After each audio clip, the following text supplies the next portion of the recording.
My name is James Cade. I am the principal of Asset and Maintenance Insights, a consulting company working with various fleets, doing various projects on all things truck, basically.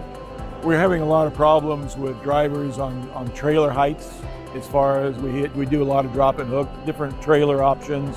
The idea was that we'd be able to raise and lower the fifth wheel height based off of the air suspension, make it easier for drivers so they didn't have to get out and wrangle the landing gear to get it higher to match the trailer or the tractor.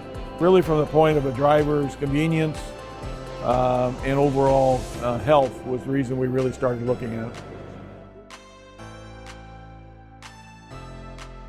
Definitely fleets from a couple of points there. One being from driver injuries being reduced, less shoulder issues, but also damage on the equipment. You know, one of the things when a trailer's too low is that drivers try banging underneath of it to get it back up to the right height, or drop the trailer too high and end up damaging the landing gear. So again, the overall advantage comes from just having control over the suspension. We were able to start getting it installed at the factory, so that became very easy for us. But setup, you know, was in replacing on existing vehicles, limited amount of issues. So.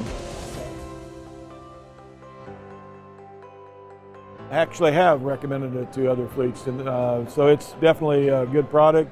The system works very well, very reliable, and it gives a better ride.